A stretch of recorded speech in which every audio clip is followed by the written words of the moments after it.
Hola, buenas tardes a todos. Mi nombre es Dolores Ayerdi.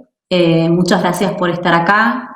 Estamos empezando este panel en el marco del Segundo Congreso Americano de Mediación, Conciliación y Arbitraje. El título que le hemos puesto a este panel es Desafíos en el diseño de procesos de diálogo. Yo voy a tener el lujo de acompañar a los tres disertantes, que son Mara Hernández, Volker Frank y Bautista Logioco. La idea es que ellos se presenten para evitar leer los CV de cada uno y que se haga un poco más dinámico. Pero bueno, la idea era un poco pensar en algunas cuestiones. Vamos a conversar sobre tres tópicos o tres disparadores, pensando un poco en este contexto regional que está tan convulsionado y que, como se presentó hoy en las conclusiones regionales del Índice de Paz Global, muestra un claro incremento en las diferentes violencias, en las desigualdades, en las polarizaciones, desigualdades que quizás el COVID-19 puso más aún de manifiesto, pero no solo en la región, sino también en el mundo, las desigualdades del sistema sanitario en Europa, o los reclamos en Estados Unidos contra las políticas racistas. Bueno, estamos viviendo un momento complicado, entonces me parece que hoy más que nunca, digamos, es muy importante poder pensar en cómo diseñamos estos procesos de diálogo para la construcción de paz. Si quieren, vamos empezando. Mara está con algunas cuestiones técnicas, así que se está sumando en los próximos minutos. ¿Quién quiere presentarse primero de los dos, Bautista o Volker? ¿Quién quiere comenzar? Bueno, empiezo yo. Bueno, muy buenas tardes y muchas gracias a la Fundación Mediar por la invitación. Volker, soy sociólogo, soy alemán, vivo unos 20 años, un poco más de 20 años en Ecuador. También he vivido en Bolivia y esos 20 años principalmente todo el tiempo he trabajado de alguna manera en torno a conflictos socioambientales, tanto para la cooperación alemana como también para la sociedad civil, unos 10 años para la Fundación Futuro Latinoamericano con sede en Ecuador. Soy parte de un grupo colectivo de personas que se interesan por conflictos socioambientales en América Latina, el grupo Confluencias. Más tarde me voy a referir un poco a eso. Y actualmente trabajo como consultor independiente y soy gerente de una pequeña consultora que se llama Consultora para la Transformación Social. Un gusto estar acá. Muchas gracias. Gracias, Volker. Bautista.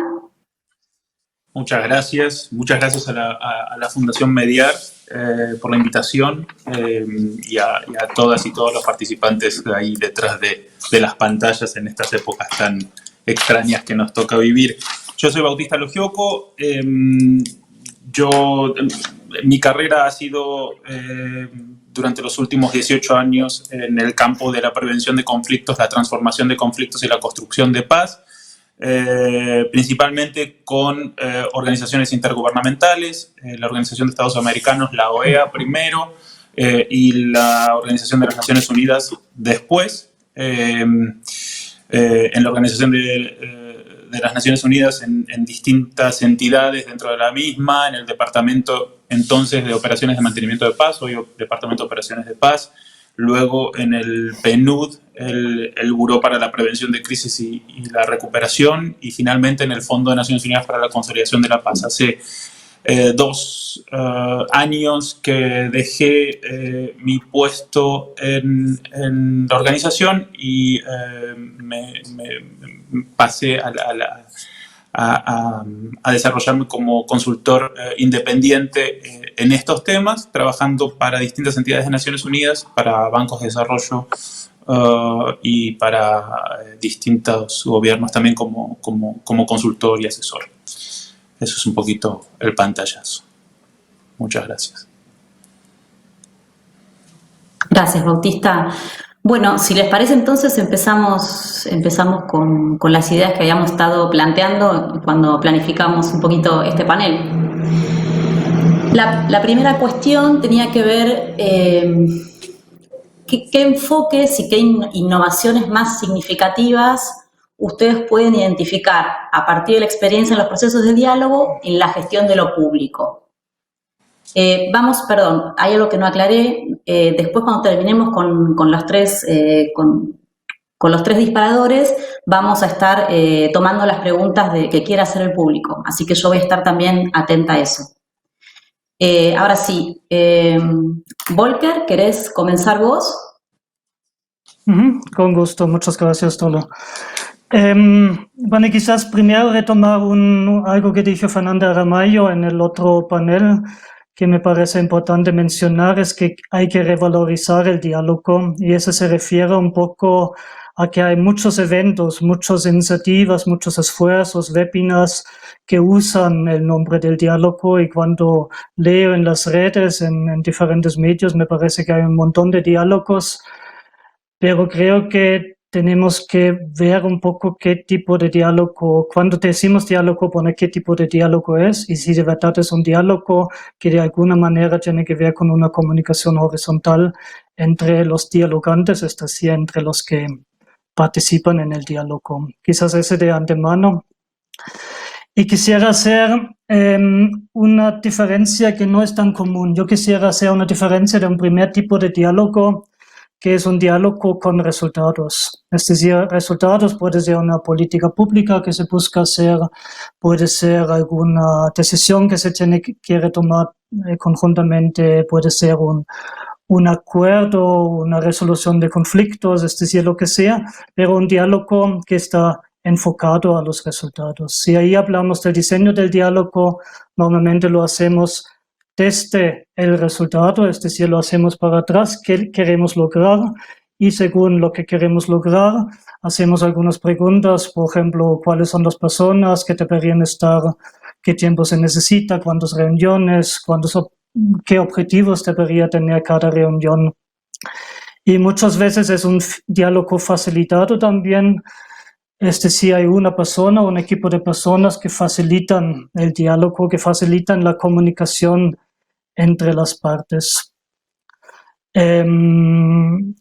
Y esa persona que facilita tiene un rol importante para preparar todas las condiciones del diálogo, para asegurar que la comunicación entre los dialogantes fluya. Es decir, que esas reglas se cumplan, que se tenga una agenda y que la discusión o el diálogo esté orientado a algún resultado. Eso es una forma de hacer diálogo. Yo quisiera incluir otro tipo de diálogo, y me refiero principalmente a ese libro de Bohm y de algunas investigaciones posteriores, que es un diálogo que no tiene ningún resultado previsto. Y me parece interesante eso, justamente también lo que ya dijo Dolores, por ejemplo, en la introducción, el tema de políticas racistas en Estados Unidos, lo que vimos en 2019 en Ecuador, las protestas, lo que vimos en Chile, lo que vimos en Bolivia.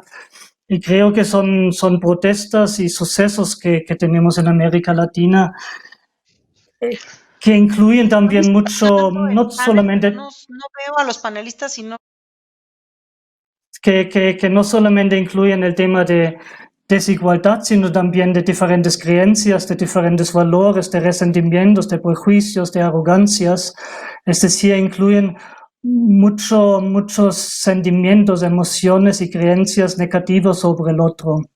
Y lo que propone David Bohm, que se organizan diálogos que no tienen resultados, donde no está dirigido el diálogo, sino más bien donde el diálogo se puede desarrollar con la gente y que se llegue a esas creencias, que se llegue a esos prejuicios. Él dice en una parte, en el diálogo no vamos a decidir qué hacer, eso es crucial. De otra manera no somos libres. Tenemos que tener un espacio vacío donde no estamos obligados en hacer nada, ni para llegar a ninguna conclusión. Ese diálogo es abierto y es libre, es un espacio vacío. Y ese me parece un tipo de diálogo que necesitamos mucho más en los barrios, en las comunidades, también a nivel nacional, donde hablamos y podemos hablar de esas creencias que tenemos y muchas veces prejuicios sobre el otro, el rico contra el pobre, el afroecuatoriano contra el mestizo, y creo que ese tipo de diálogos necesitamos en un América Latina de hoy. Eso es un poco lo que quería empezar con ese tema.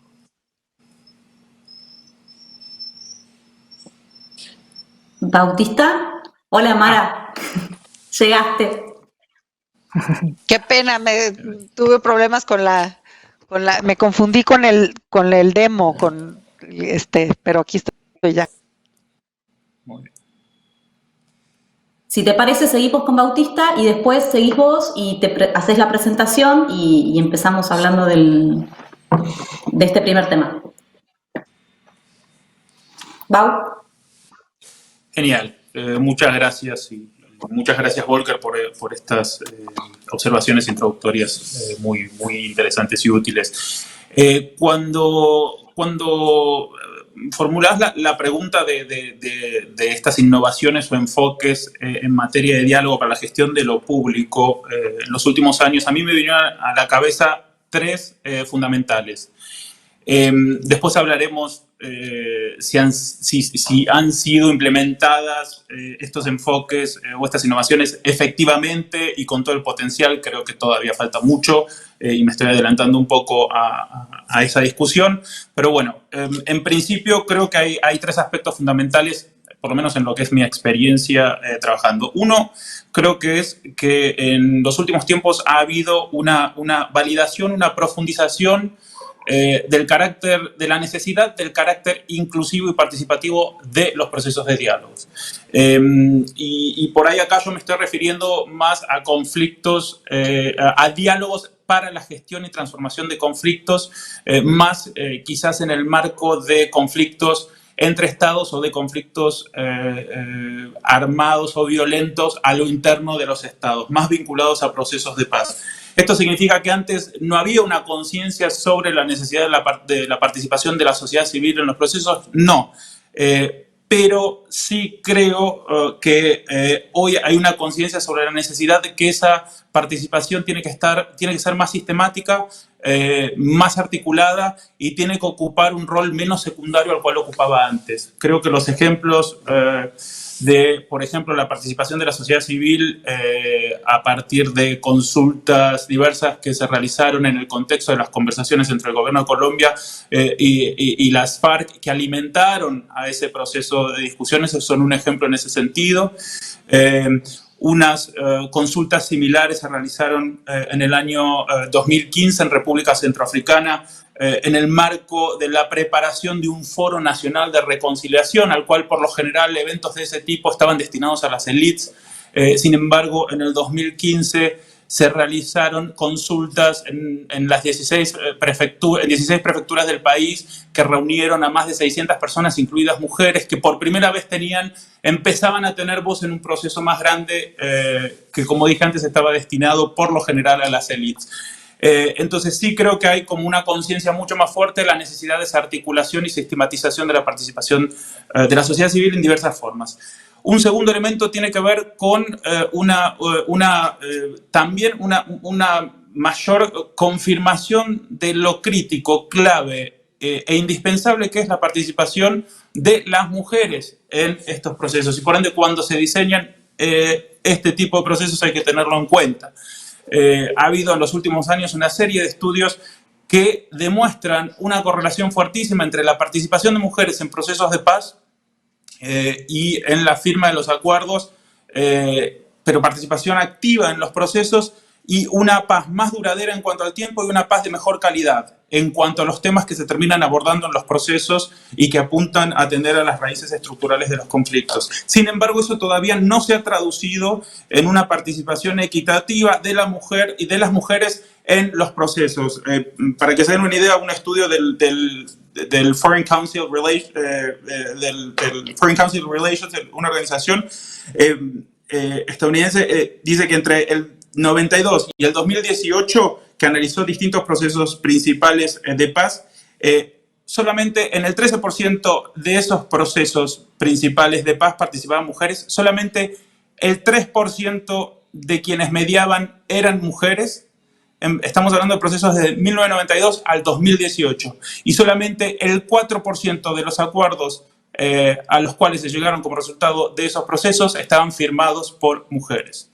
Después podemos hablar de otros aspectos vinculados a la participación de las mujeres. Y el tercer enfoque o innovación que yo noto es ya no quizás en el diálogo como mecanismos de prevención, transformación, manejo, gestión de conflictos, sino una tendencia hacia una utilización del diálogo como un espacio más de intercambio e involucramiento ciudadano. Por ejemplo, para la formulación de políticas públicas. Creo que hoy estamos ante una realidad en la cual en distintos contextos, desde distintos niveles, municipal, estatal, provincial, nacional, se utilizan procesos de diálogo de manera menos sistemática o menos articulada, pero ya en el marco de una institucionalidad democrática que permite generar estos espacios para la participación y las voces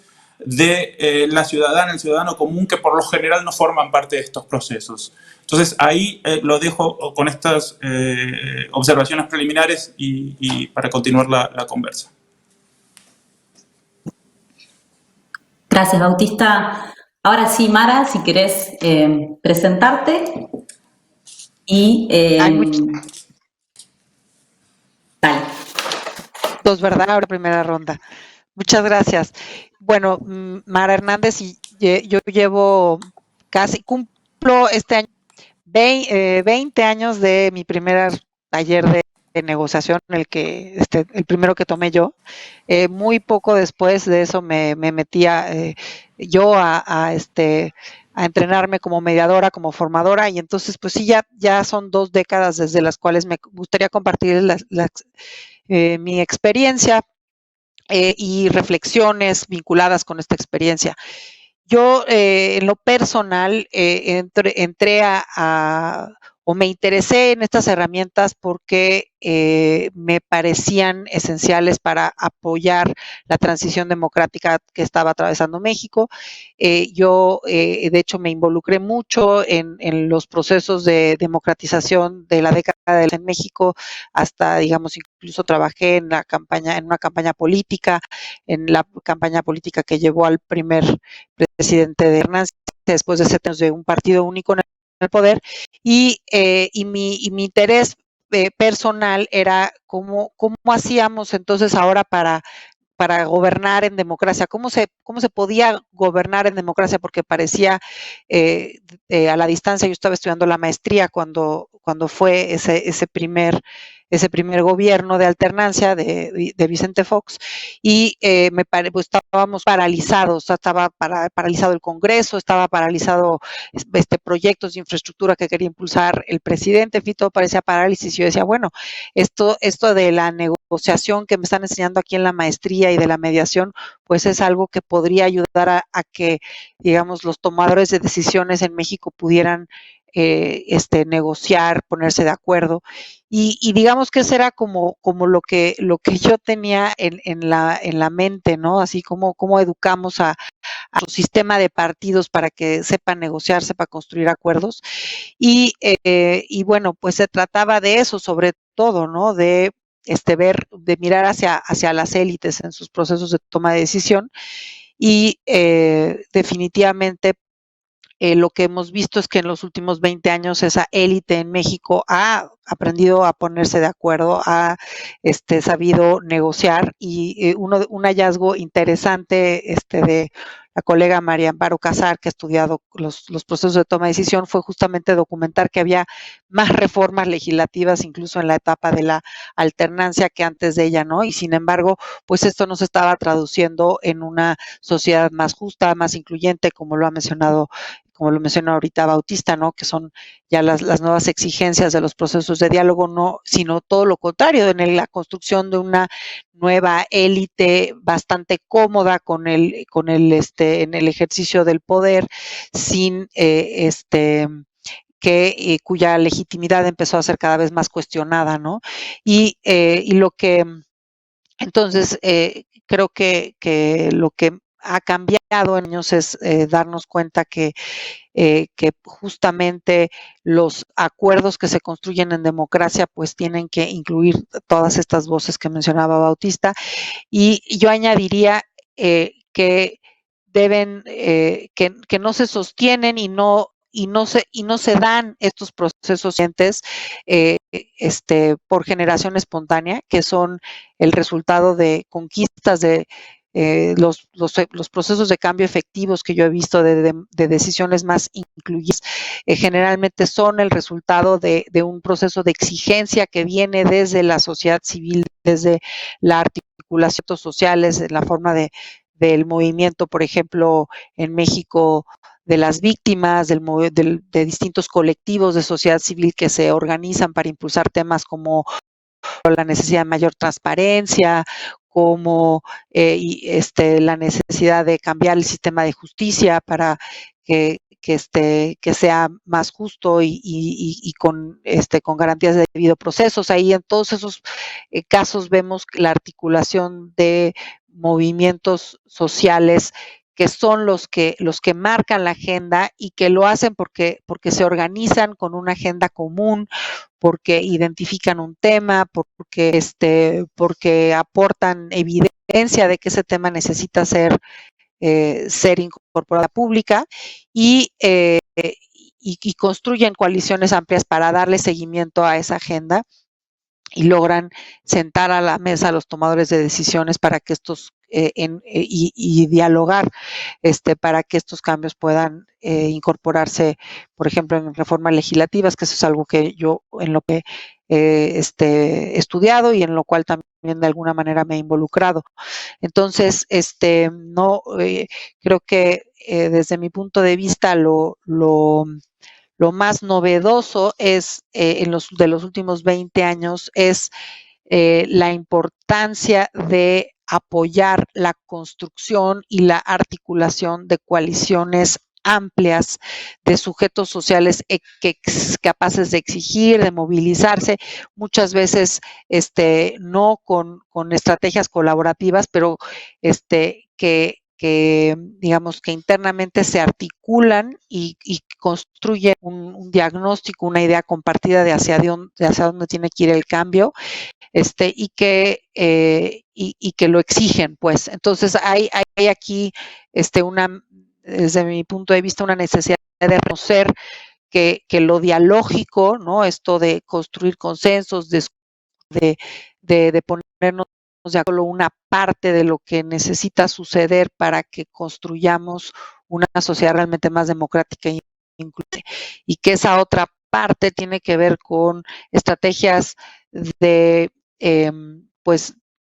más de lo que se considera tradicionalmente de los movimientos sociales que evitan, que ponen a veces contra la pared a un tomador de decisión a partir de los medios, de una buena estrategia de medios o de la movilización en las calles, ¿no? O sea, un ejemplo reciente, por ejemplo, en la Ciudad de México, el tema de la violencia contra las mujeres, que empezó un año antes de lo que sucedió del movimiento global feminista, fue la organización de mujeres que salieron incluso a rayar, a romper vidrios, ¿no? Y que en un momento dado la respuesta de la autoridad fue casi acusarlas, criminalizar la protesta, y sin embargo eso generó más indignación, movilización, y eventualmente lo que se habilitó fue un proceso de diálogo donde la autoridad cambió su estrategia, se sentó a la mesa y puso recursos humanos, materiales para trabajar colaborativamente con este movimiento social de mujeres en la construcción de política pública que de manera efectiva generara entornos más seguros, por ejemplo, en el transporte público, en los sistemas de seguridad, en fin, toda una agenda bastante completa para que en la Ciudad de México se abordara en colaboración directa en el codiseño de la política pública con estas mujeres que usaron tácticas muy radicales y no precisamente dialógicas para abrir ese espacio de diálogo que eventualmente se gestionó. Gracias. Volker, tenés 2 minutos más o menos.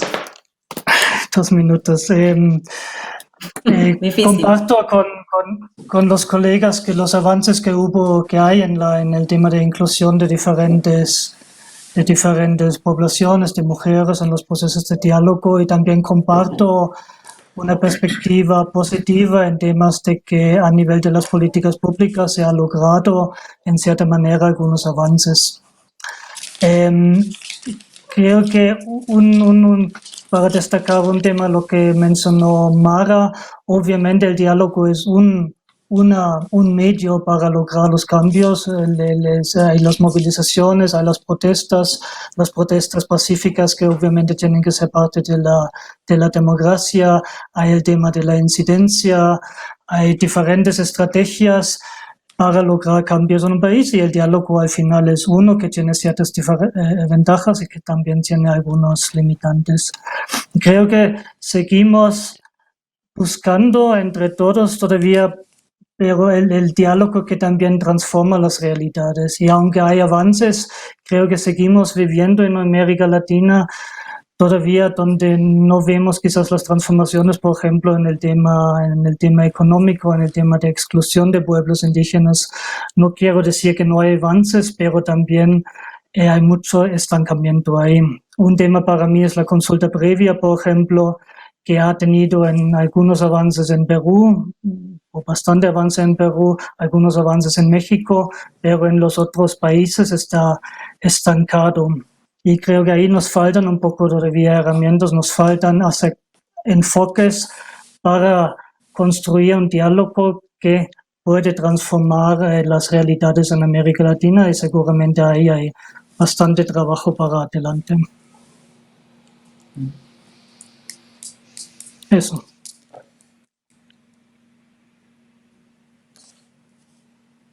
Ahí te leo los labios, pero no escucho. ¿Se escucha? Sí. Sí. No, perdón, yo estaba muteada, perdón. Perfecto. Buenísimo, y muchas gracias a Mara y a Volker por estas reflexiones conjuntas.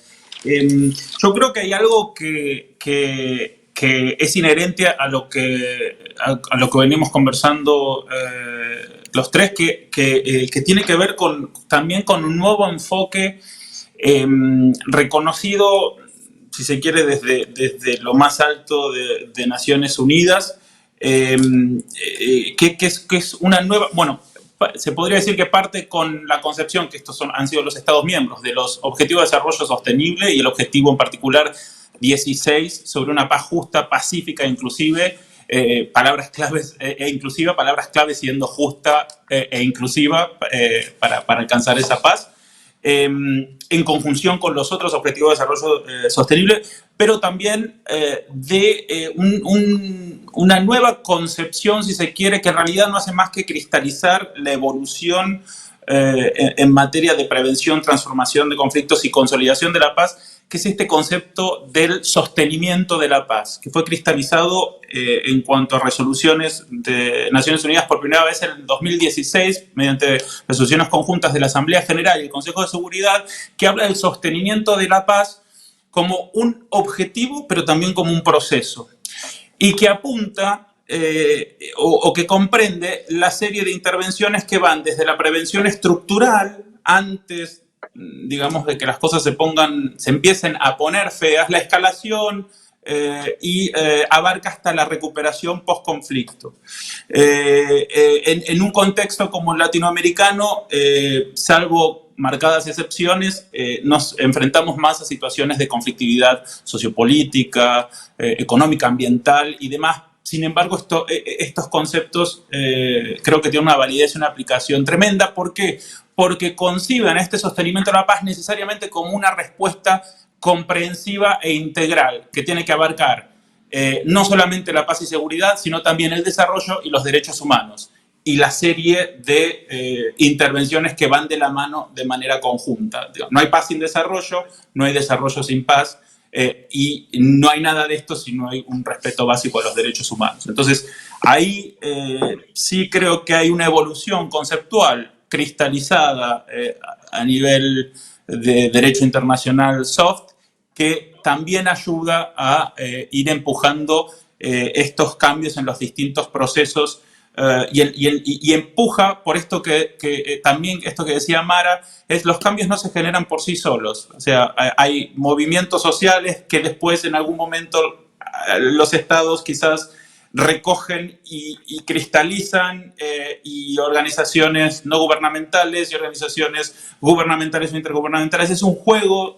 de rompecabezas que hace que creo que hoy tengamos algunas innovaciones en cuanto a los enfoques. De nuevo, vuelvo a lo primero, eso no significa que estos enfoques sean implementados de manera efectiva y a completitud. Esto no significa que el trabajo esté terminado, pero son indicaciones hacia dónde tendríamos que ir yendo si queremos realmente maximizar el impacto del diálogo como procesos que contribuyen a la construcción de sociedades más justas e inclusivas y por ende más pacíficas. Gracias, Bautista. Mara, 2 minutos. Estás muteada, me parece. Listo, ya, perdón. Sí, bueno, desde mi punto de vista, sí, creo que lo más relevante para mí en este momento de transmitirles a colegas que creen y que están entusiasmados con los enfoques colaborativos, creo que lo más importante es reconocer lo limitado o que dónde están los límites y los alcances de estos enfoques en contextos tan complejos como los que estamos viviendo en América Latina y entonces reconocer cómo conviven, cómo se complementan con otros, no necesariamente son el diálogo y la colaboración. Sí, yo creo que eso es desde mi punto de vista es lo más importante, porque digamos, creo que esto tiene que ver con lo que mencionaba Volker para los socioambientales, donde un ejemplo es la consulta previa, ¿no? Pero qué importante es que los mediadores, que los constructores de paz reconozcamos el aporte que hacen los activistas, que hacen los luchadores que con demasiada estigmatizados por el estatales y que enfrentan cotidianamente el riesgo, de hecho, a ser asesinados y literalmente se juegan la vida en nuestros contextos. O sea, ese es el contexto de violencia en el que estamos viviendo en países y nosotros como mediadores, como constructores, tendríamos que tener como una prioridad altísima en la visibilización de estas situaciones y el estar siempre señalándoles incluso a los promoventes de los proyectos, haciéndoles tomar conciencia de cómo ellos pueden estar generando normatización y de violencia hacia quienes están más en la lógica de defensa de los derechos, de los territorios, y que ellos ven como adversarios.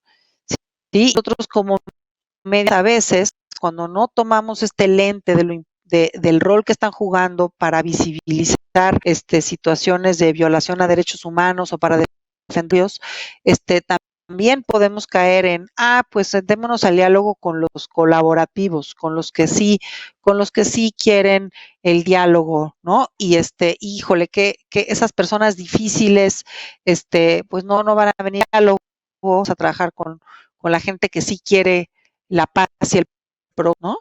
Y que con esos discursos, con demasiada frecuencia podemos estar contribuyendo a que se generen estos de violencia y estigmatización hacia quienes con otras tácticas que no son dialógicas están trabajando para construir una sociedad más justa y que justamente a lo mejor no creen en el diálogo porque ven en el diálogo un instrumento para sostener el status quo. Entonces creo que es bien importante esto, que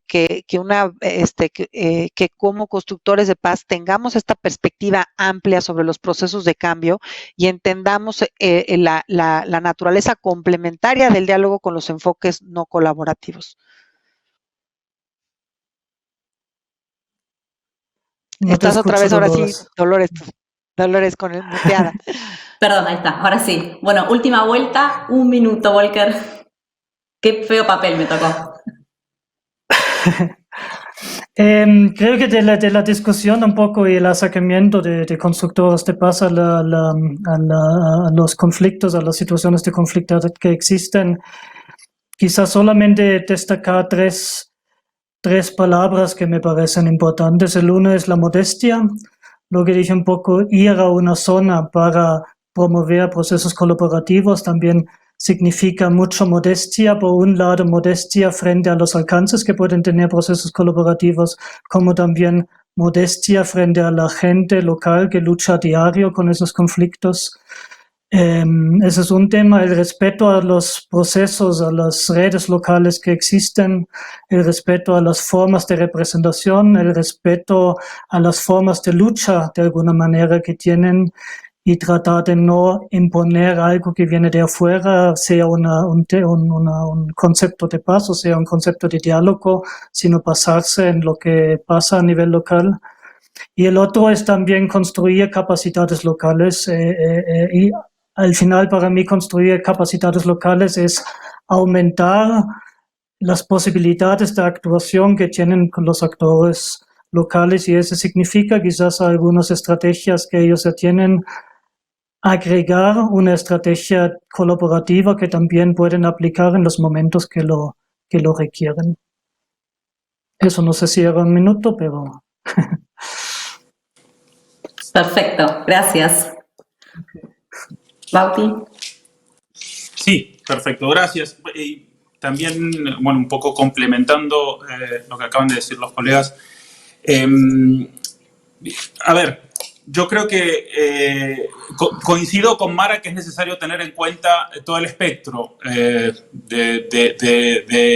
digamos, de los métodos colaborativos y de aquellas otras herramientas que están fuera de eso. Ahora, también creo que desde dentro de lo colaborativo, fundamentalmente cuando nos toca trabajar en el diseño o en la facilitación de procesos, nosotros y nosotras como facilitadores, facilitadoras, tenemos, creo que la obligación de ser imparcial, pero no necesariamente somos neutrales. ¿Qué significa? Que llegamos al proceso, desde mi punto de vista, con una serie, con un acervo de principios y de valores que se conjugan con esto que venía comentando antes, que nos hace saber que si ese proceso no tiene las voces que tiene que tener, que si ese proceso no trata los temas que tiene que tocar, va a ser un proceso que va a estar teñido de poca o nada legitimidad y como tal no va a servir. No solo no va a servir, sino que va a generar una reacción negativa hacia el proceso de diálogo en general y a este diálogo en particular. Entonces creo que desde la facilitación es algo que a nosotros, y del diseño es algo que nosotras y nosotros podemos por lo menos mirar en distintas fases del proceso para asegurarnos que lo que está bajo control, digamos,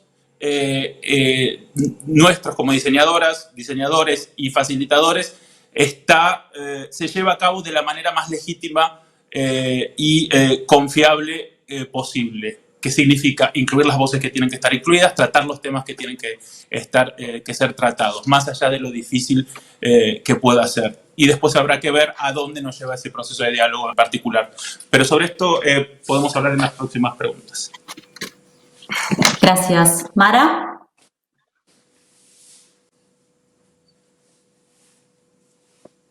Estás muteada. Ay, qué pena, se me está olvidando a cada rato.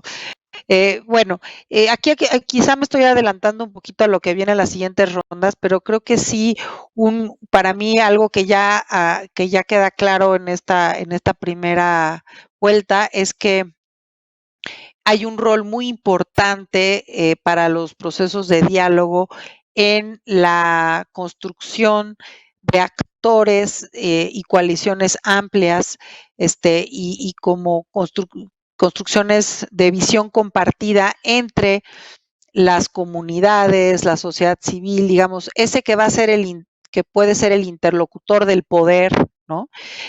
O de los tomadores de decisiones, ya sea una mega empresa conflicto socioambiental o simplemente autoridades municipales o el Congreso, ¿no? Digamos, esa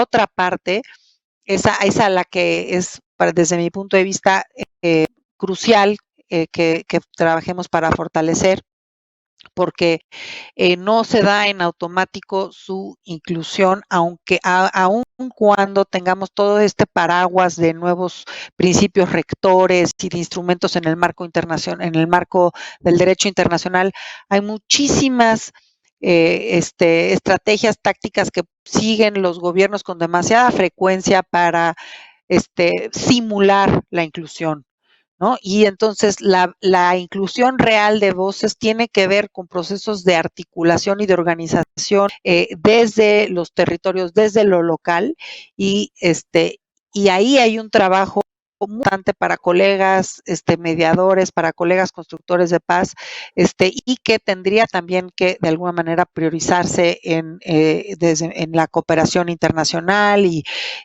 en los gobiernos progresistas, ¿no? El ayudar a articular a ese interlocutor.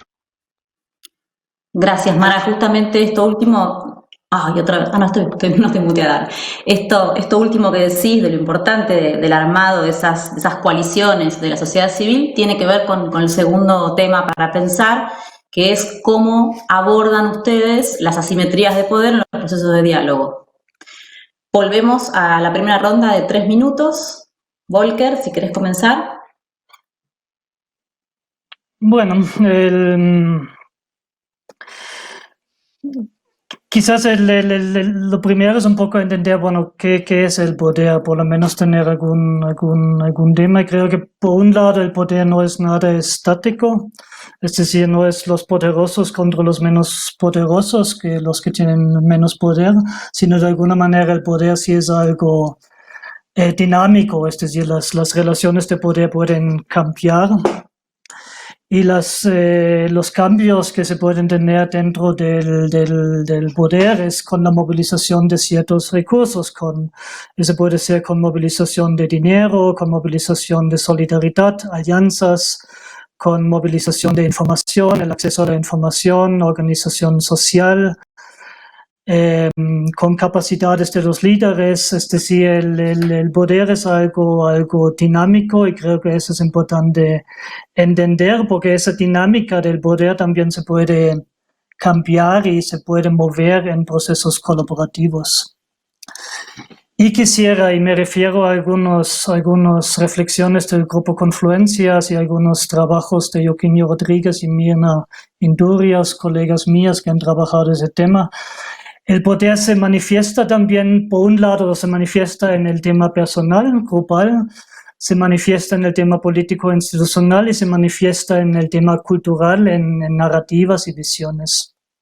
Si hablamos del diálogo y el poder, creo que el diálogo y la facilitación de un diálogo puede dinamizar la desigualdad de poder, especialmente a nivel personal y global. Es decir, puede movilizar nuevos recursos de información, por ejemplo, puede establecer nuevas alianzas, puede generar nuevas relaciones con actores que no se han conocido, establecer relaciones de confianza. Y creo que el diálogo tiene un rol muy fuerte en nivelar de alguna manera, o puede tener un rol muy fuerte en nivelar de alguna manera el desequilibrio de poder a nivel personal y entre grupos también. Respecto al Estado, respecto a las políticas públicas e instituciones, ya soy un poco más escéptico sobre las posibilidades del diálogo para cambiar o para influir en el desequilibrio de poder. El Estado no es un vacío, el Estado es un conjunto de corrientes de fuerza, de diferentes fuerzas que todos de alguna manera tratan de influir en el Estado, pero hay unas constelaciones de fuerzas en el Estado que ya está dado.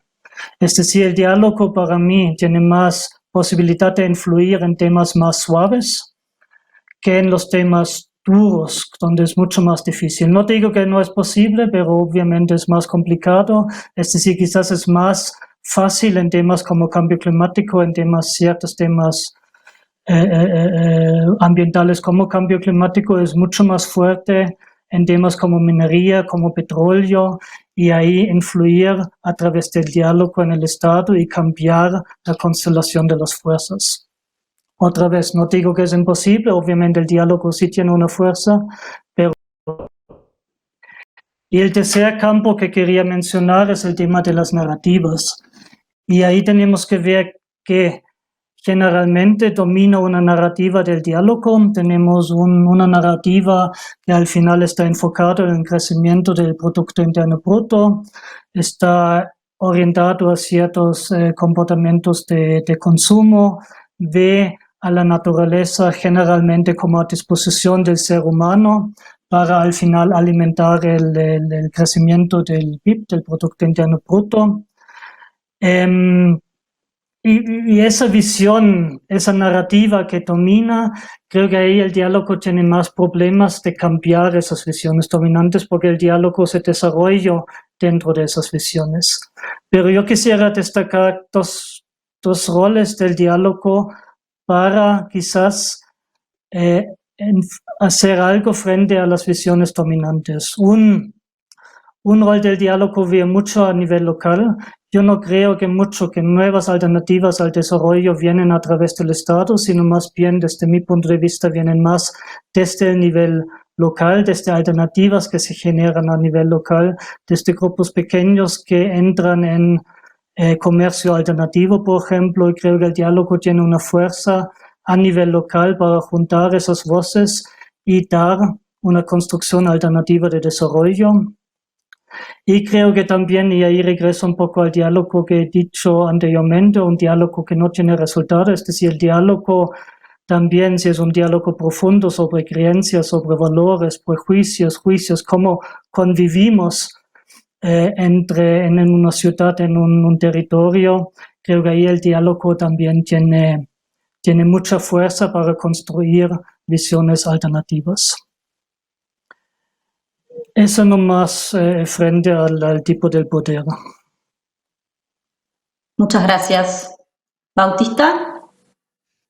Gracias, y gracias, Volker, por las reflexiones iniciales en esta segunda ronda.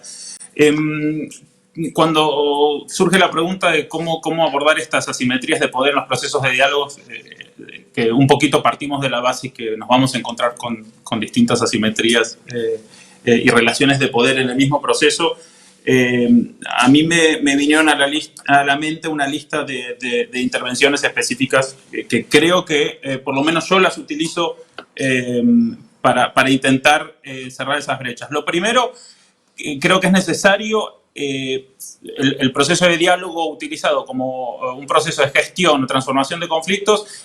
Lo básico y primero que tenemos que hacer antes del diseño es un análisis de conflicto.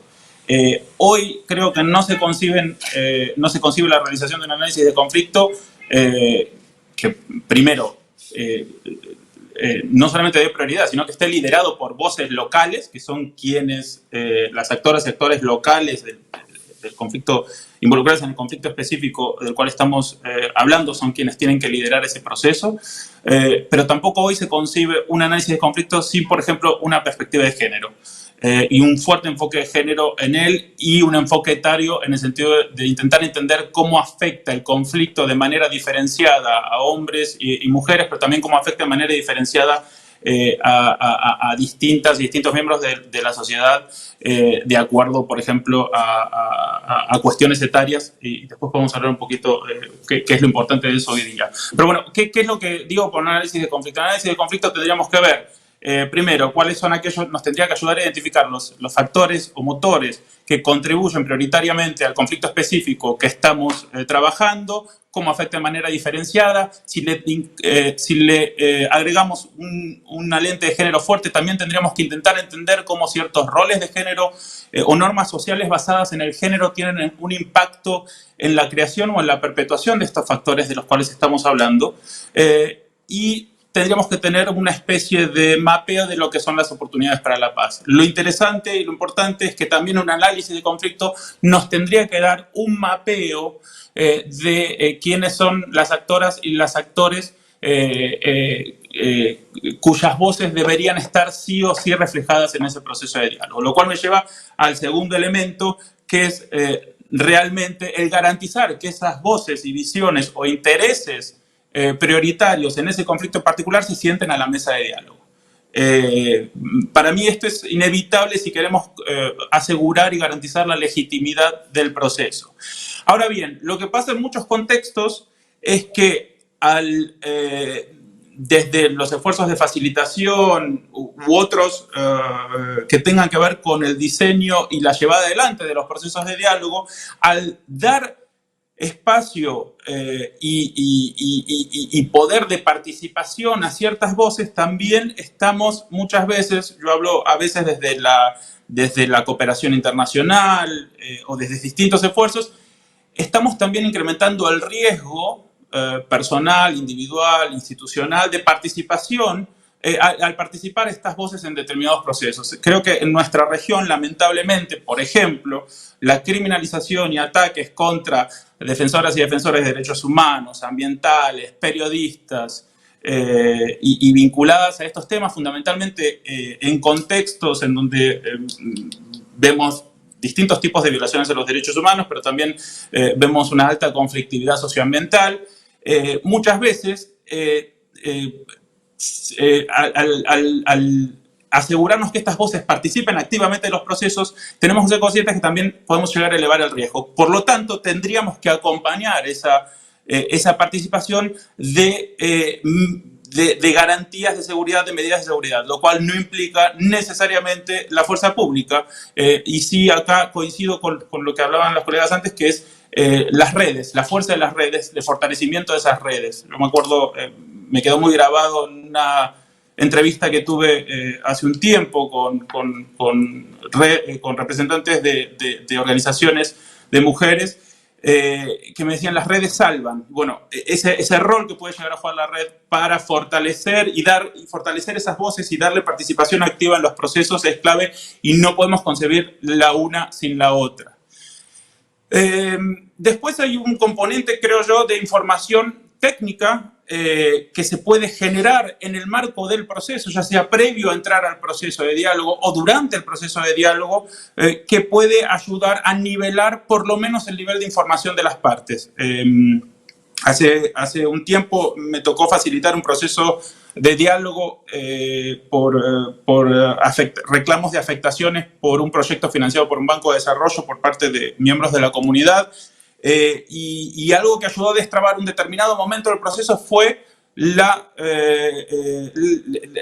solicitud y el acuerdo sobre un informe técnico que analizara una serie de cuestiones ambientales y sociales en cuanto a impacto, que no habían sido analizadas en otro momento y que se estaban solicitando y que iban a complementar la evaluación de impacto, la evaluación de impacto anterior que se había realizado. Entonces, esa información técnica por parte de técnicas y técnicos con conocimiento experto que se aporta al proceso ayuda a nivelar y un poco a cerrar esa brecha. Casi terminando, la utilización de tecnologías en el contexto, creo, de lo que estamos viviendo, surge claramente los desafíos al encuentro personal y cómo necesitamos la utilización de estas plataformas para acercar las voces. Esa utilización de tecnología muchas veces puede ser democratizadora y se está empezando a utilizar en contextos de procesos de diálogo que en otro momento se hubiese dado de otra manera, pero también tenemos que tener en cuenta que hay un tema con la democratización que tiene que ver con la accesibilidad. En la medida en que no todo el mundo tiene acceso, no necesariamente es democrático, pero hay espacios en los cuales se puede utilizar. Y finalmente yo creo que hay algo importante, lo cual se va avanzando de a poquito, que tiene que ver con la generación el reconocimiento de espacios formales para el reclamo y la participación de comunidades afectadas en distintos procesos. En ese contexto, por ejemplo, el grupo tiene un mecanismo de compliance que prevé una fase de diálogo en caso de reclamos por supuestas afectaciones por parte de comunidades que se dicen afectadas por un proyecto que fue financiado por el banco. Entonces, ese espacio de diálogo que prevé un mecanismo de estas características y que reconoce la necesidad de involucrar a estas voces que si no fuera a través de este proceso, por ahí no tendrían ese acceso más que por ahí acudir por vía judicial u otras, pero más limitadas. Creo que es otra de las maneras que nos están ayudando hoy en día a acercar un poquito estas brechas en las relaciones de poder entre quienes participan en procesos de diálogo. Sí. Gracias. Mara. Gracias. Sí, yo creo que de nuevo nos lleva a relativizar el diálogo y de ponerlo en su contexto. Entonces, la pregunta de cómo se abordan las asimetrías de poder en los procesos de diálogo tiene que, desde mi punto de vista, mirarse desde un análisis más amplio de en dónde se sitúa ese proceso, en el marco más amplio de un proceso de cambio, de cambio o no cambio a nivel sociopolítico, ¿no? Entonces, por ejemplo, si el proceso de diálogo está incluyendo distintas veces y mujeres y jóvenes y todo el mundo y cumple con todos estos principios de Naciones Unidas y todo esto que nos decía que nos compartía Bautista, y se gestiona este proceso de diálogo y todo el mundo participa, pero no está claro qué va a suceder con los insumos de ese proceso, por ejemplo. O sea, ¿cuál es qué va a salir de ahí? ¿Qué decisión de política pública se va a afectar o no? O esto, estamos llenos en la región de procesos de diálogo, de conferencias, digamos, de espacios que pueden ser muy incluyentes de todas las voces, pero que no necesariamente están enmarcados en un proceso de cambio sociopolítico. Entonces, ese tipo de diálogos me parece que incluso cuando hagan y cumplan con todos los principios de inclusión, difícilmente van a estar abordando asimetrías de poder o van a servir para abordar asimetrías de poder y no creo que haga tanta diferencia quienes participan en ellos, ¿sí? Entonces, ahora, en contraste, si está hablando de un proceso de cambio, de una mesa de diálogo que se abre como resultado de un conflicto sociopolítico, del surgimiento de un movimiento social, y pongo los ejemplos, ¿no? de los movimientos indígenas o de comunidades que en distintas partes de la región cada vez son más frecuentes para oponerse a un megaproyecto. Bautista estaba también recogiendo algunos de estos ejemplos.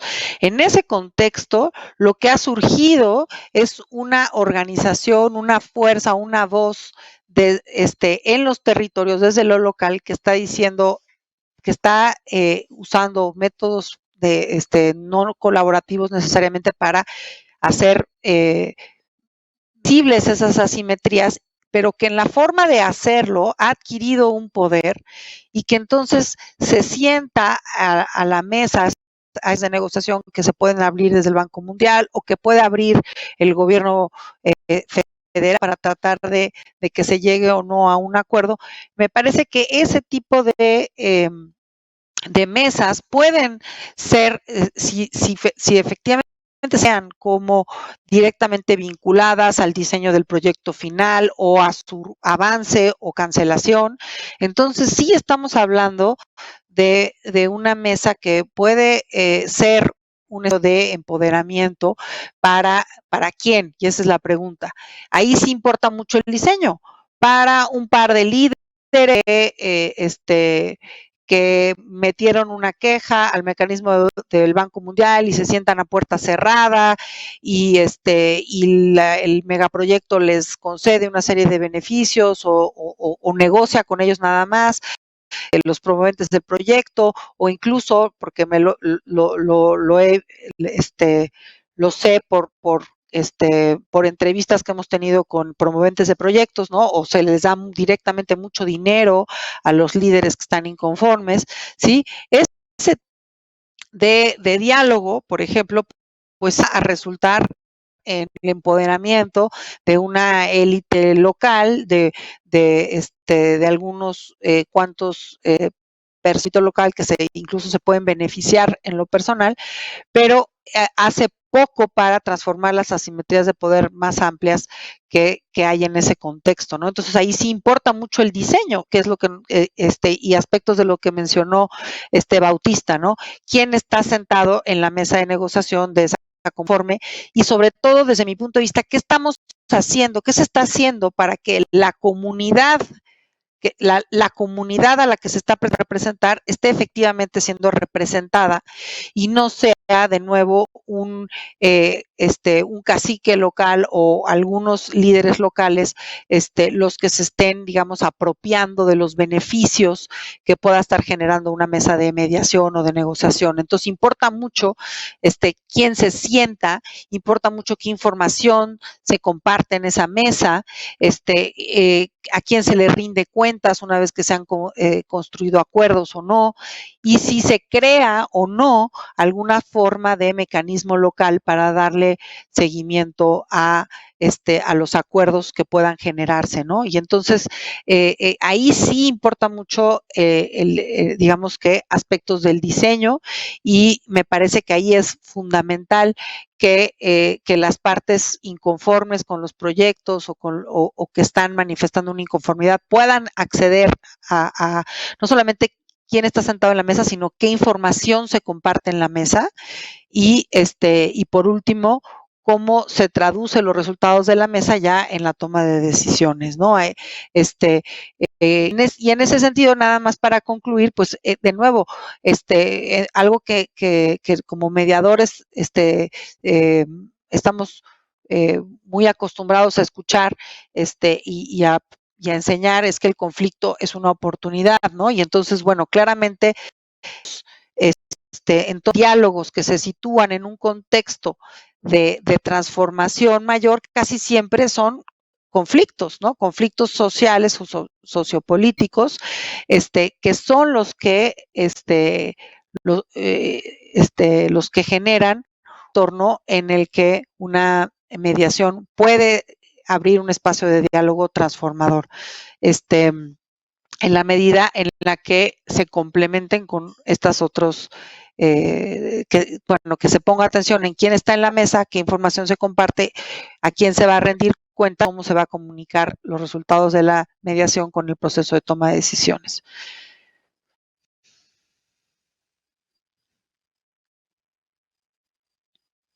Todavía nos falta pasar por el último tema, así que lo decidimos entre todos. Si quieren que hagamos una última vueltita o ya pasamos al último tema para no perderlo. Hay un montón de comentarios interesantes, hay preguntas, y también me gustaría dejar un espacio para las personas que están participando. Vamos con el tercer tema. ¿Qué dicen? Vamos adelante. ¿Sí? Bueno, entonces, lo último para pensar era qué fueron aprendiendo a partir de los errores y de los aciertos sobre lo que es el diseño de un diálogo. ¿Volker? Bien. Siempre me toca empezar, pero no hay problema. Yo quisiera, algo del poder todavía me falta. Voy a ponerlo en esa pregunta, es súper corto y después voy a contestar. Creo que un problema que tenemos con el diálogo, que al final no aprendemos mucho el diálogo, ni en la escuela, ni en los colegios, muchas veces no en las familias, no en las empresas, aprendemos al final el diálogo. Por eso a veces viene el diálogo como algo extraño a situaciones de conflictividad, y los que participan en el diálogo a veces no saben muy bien cómo atender el diálogo. Y obviamente el diálogo tiene que ver algo con actitudes, tiene que algo que ver con cómo yo veo el mundo, cómo yo puedo resolver mis conflictos. Y un diálogo político también a nivel alto, lo que sea, tiene que ver algo con los participantes, cómo han aprendido a dialogar.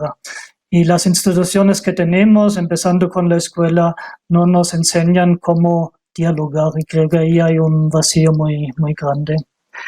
Lo que he aprendido, muchos errores, quizás de vez en cuando algún acierto.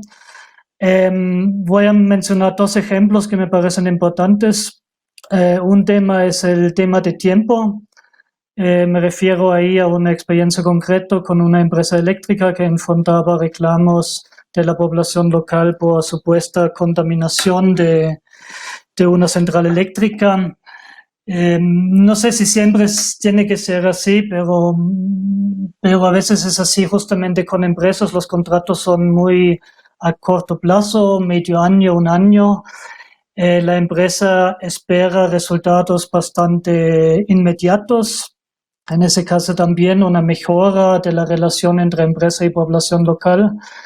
El tiempo no nos dio para sostener un proceso de diálogo, es decir, instalamos una mesa, instalamos las relaciones, mejoramos las relaciones, pero creo que un error que ya no quisiera cometer es establecer o contratar o acortar procesos de diálogo en un tiempo relativamente corto. Eso es un error que hice y no fue bueno eso, porque tuve que abandonar un proceso de diálogo súper prometedor en un momento todavía donde no estaba maduro ese proceso de diálogo. De manera positiva quiero mencionar la iniciativa de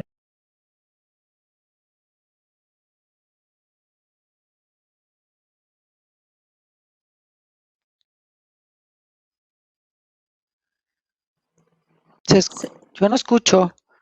A mí sola no se me cortó entonces, o sea, ¿se le cortó a Walker? Sí, se me hace que sí, porque no escuchamos. Porque no te escuchamos. Sí.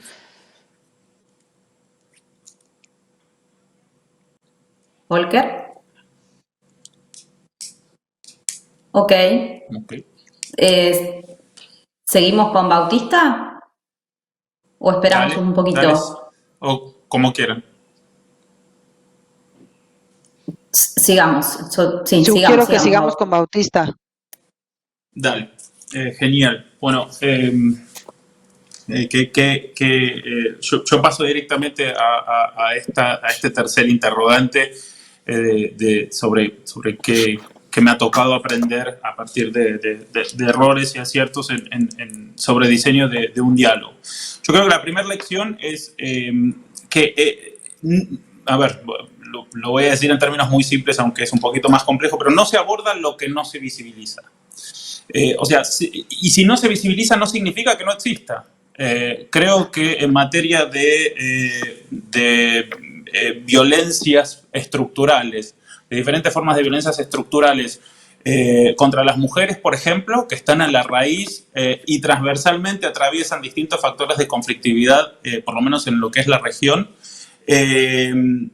vemos que muchas de esas formas que por ahí no revisten las características de extrema, han sido naturalizadas y muchas veces invisibilizadas, porque forman parte de una construcción machista y patriarcal de sociedades que no nos permiten verlas, salvo que queramos verlas y que las traigamos al foro. Y esto tiene que ver con lo que decía Mara, me parece, en el sentido de querer verlas, de hacer lo posible para que se visibilicen. A mí me pasó, por ejemplo, hace varios años que tuve que facilitar un taller de análisis de conflicto en un país africano, en donde lo que hicimos fue un poco una apuesta. Bienvenido, Volker. ¿Termino con esto o volvemos a Volker? Como quieran.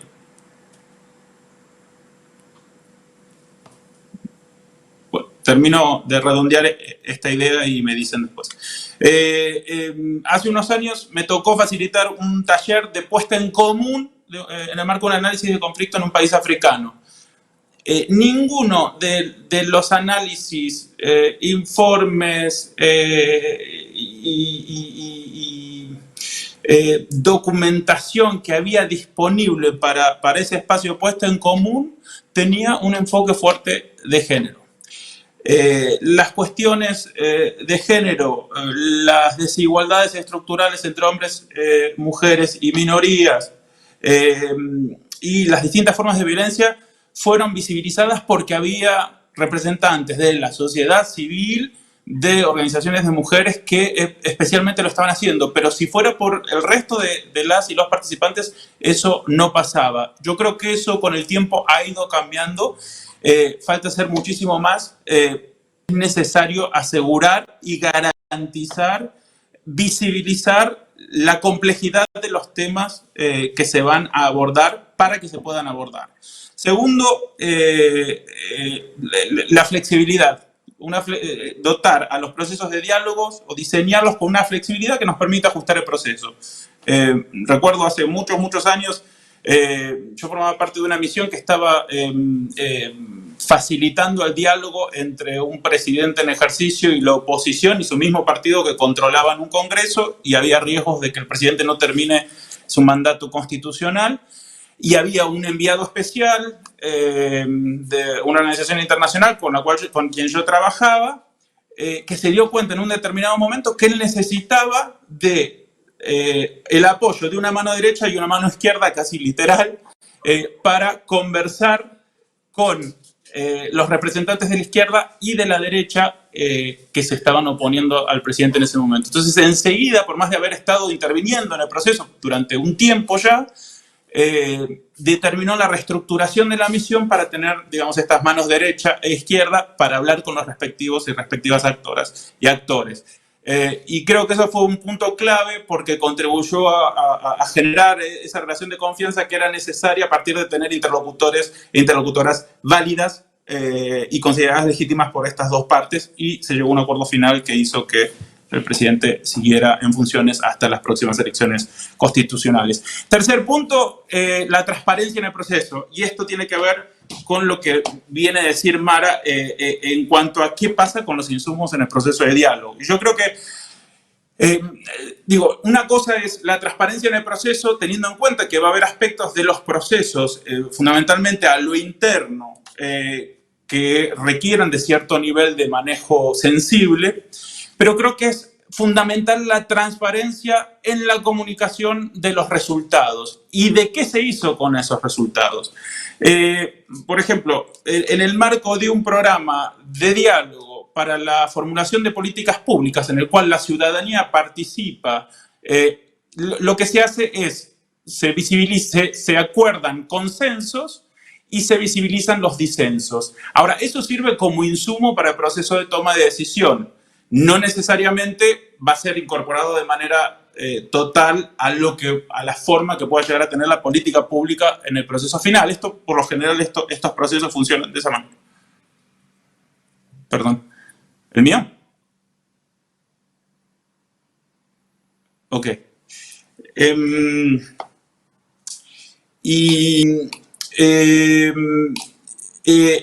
ese marco, para quien participa en el proceso de diálogo y que no pierda la confianza y la legitimidad en el mismo, es fundamental tener conocimiento, que se le comunique qué es lo que pasó. Por más que sea el proceso, bueno, llegó hasta esta instancia en el proceso de formulación de política pública.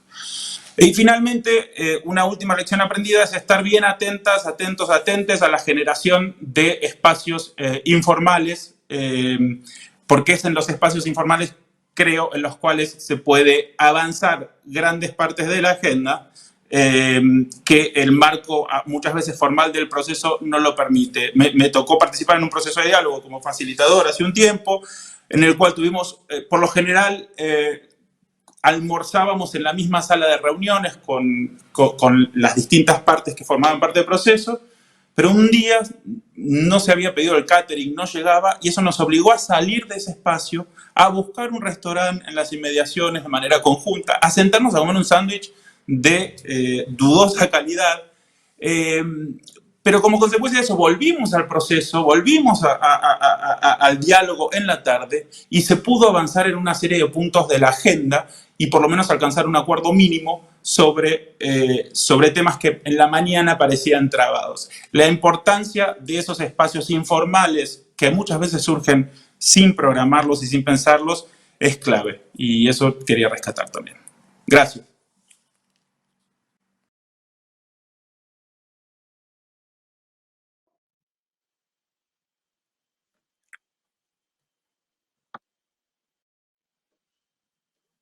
Volker, ¿nos escuchás? Estás muteado.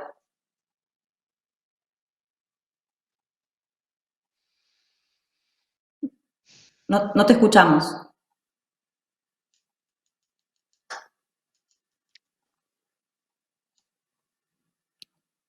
No podemos escucharte. Vamos con Mara y si Volker se reconecta, volvemos a él. Mara, entonces. Ay. Ok. ¿Escuchan? Sí se escucha, ¿verdad? Ok. Sí. Perfecto.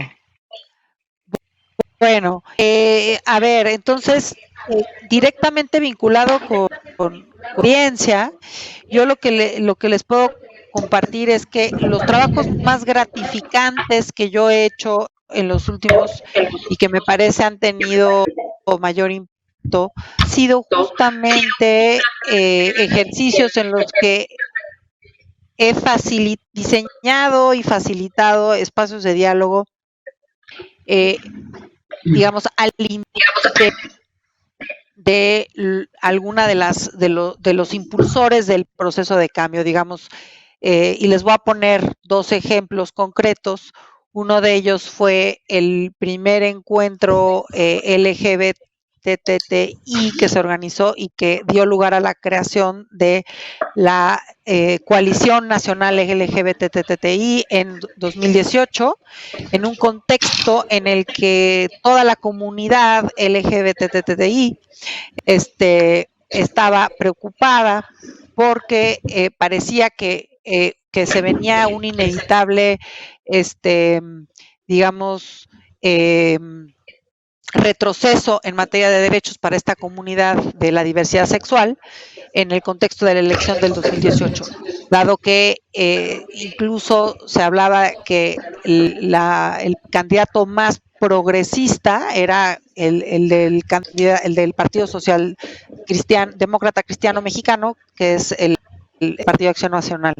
El resultado de este encuentro, que agrupó a 118 líderes a nivel nacional de distintas partes del país, fue la construcción de una agenda común que no había habido nunca antes en un espacio, en un movimiento muy dividido por competencia, por recursos, por visibilidad, por aspectos de la agenda, y logró realmente posicionarse en la discusión y en el marco de esa elección como una voz muy potente, muy legítima, y que logró interlocutar con todas las fuerzas políticas de tal manera que no hubo un solo planteamiento en esa campaña que planteara retrocesos y se avanzó significativamente en el posicionamiento de estos derechos en el marco de selección, y obviamente pues se logró la constitución de este sujeto social, que es lo que les decía yo, que los procesos de cambio se sostienen cuando están estos sujetos sociales que están promoviendo el cambio, ¿no? Otro ejemplo es la facilitación de una serie de encuentros para unificar a las oposiciones a Ortega en Nicaragua, ¿no? Que ha dado lugar a la creación de la Coalición por Nicaragua, en donde digamos que tanto actores sociales más identificados con como actores más de la izquierda nicaragüense se han articulado en torno a una agenda democrática, después de estar muy divididos y muy fracturados y por ende débiles frente a este actor ¿no? Entonces, ahí se los pongo esos dos ejemplos porque son todas las herramientas de diálogo, de mediación, de manejo de grupos, pero puestos al servicio vehicular un agente de cambio organizado que realmente, al estar organizado, al tener una visión común de cambio, logra ser una voz potente que cambia en serio entonces la correlación de fuerzas y plantea hacia en su interlocución con el poder otra dinámica de relacionamiento. Un ejemplo similar, que no es de mi experiencia, pero que ha sido transformador en México, es el Movimiento Nacional de Víctimas, que agrupa todas las víctimas, a los principales colectivos de víctimas de familiares, las madres que están en México hoy en día cavando la tierra para encontrar a sus familiares y que se articularon y que a través de unos procesos de diálogo muy bien diseñados, de la mejor calidad de la habitación para construir una agenda común que ha dado lugar al sistema de búsqueda y a un montón de cambios en la legislación, la Ley Nacional de Búsqueda, que responde directamente a la exigencia de este colectivo, ¿no? Creo que ahí me quedo, ¿no? Porque ya creo que estoy sobre el tiempo. Sí. Muchas gracias, Mara. Ahora sí vamos a intentar con Volker, sí, los auriculares, ya tenemos que cerrar porque sabemos que está el otro panel listo, esperando, pero me gustaría que Volker pueda cerrar la idea. Hay un montón de preguntas, hay muchos comentarios, la gente está muy contenta, dice que han superado sus expectativas respecto al Congreso, hay muchos comentarios, pero vamos, Volker, con tu idea, así no queda ahí flotando.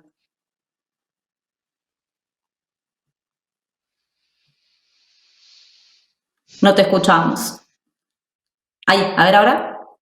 No llega. Bueno.